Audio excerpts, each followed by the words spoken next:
जब बादशाह बहादुर शाह जफर को मैकेंजी जहाज पर बिठाया गया, जहाज 17 अक्टूबर 1858 को रंगपुर पहुंचा। भारत के ताज पहने हुए लोगों के साथ शाही परिवार के 35 आदमी और औरतें भी थीं। कैप्टन नेल्सन ड्यूस रंगपुर के इंचार्ज थे। वह पोर्ट पहुंचे। उन्होंने बादशाह और उनके साथियों का स्वागत किया। उन्होंने एक रसीद लिखी और दुनिया के तीसरे सबसे बड़े साम्राज्य के आखिरी शासक को भेजा। वह उनके साथ उनके घर आए। नेल्सन ने अपने घर का तहखाना खाली कर दिया और ताजिदों, शानदार और तैमूर खून की आखिरी चिंगारी को अपने तहखाने में कैद कर लिया। बदकिस्मत 1862। बदकिस्मत राजा की नौकरानी ने बहुत परेशान होकर कैप्टन नेल्सन डेविस का दरवाज़ा खटखटाया।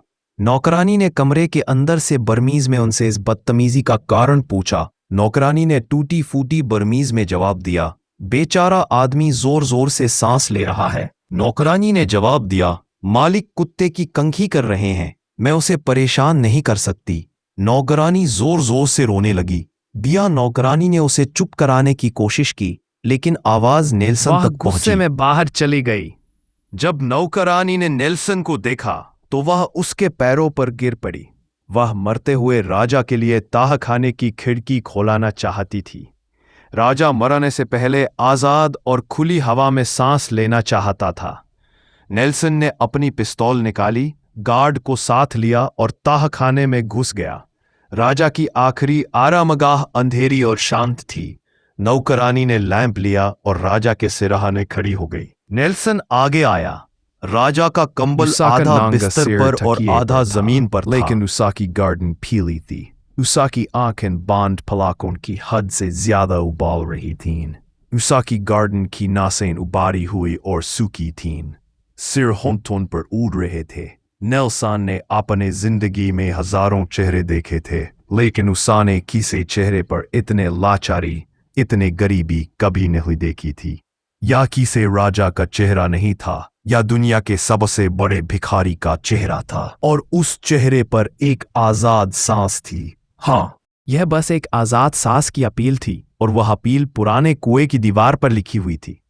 लिपटी हुई रस्सी का आकार हर देखने वाले की आंखों को मोह लेता था।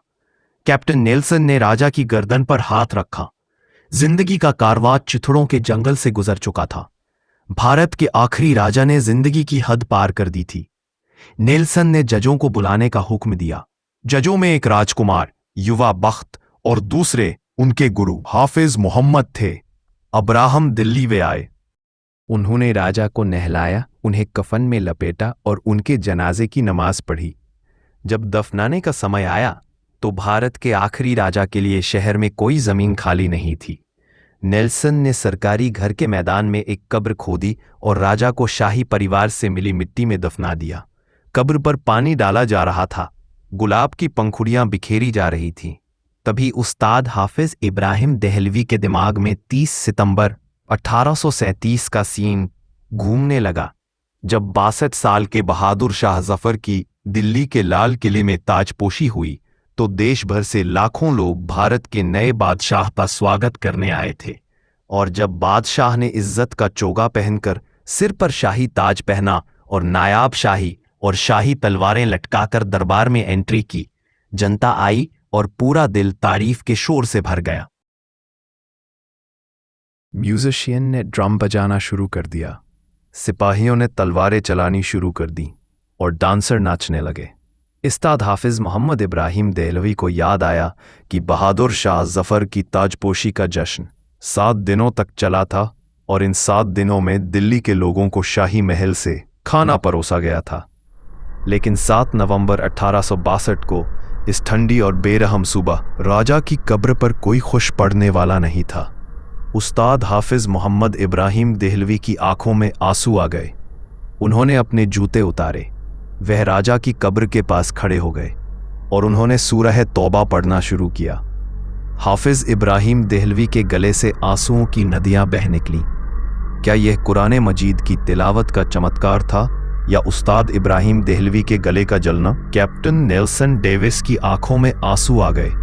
उन्होंने अपना हाथ उठाया और इस बेचारे देशवासी की कब्र पर एक धूपदान चढ़ाया और उस आखिरी धूपदान के साथ मुगल साम्राज्य का सूरज हमेशा के लिए डूब गया।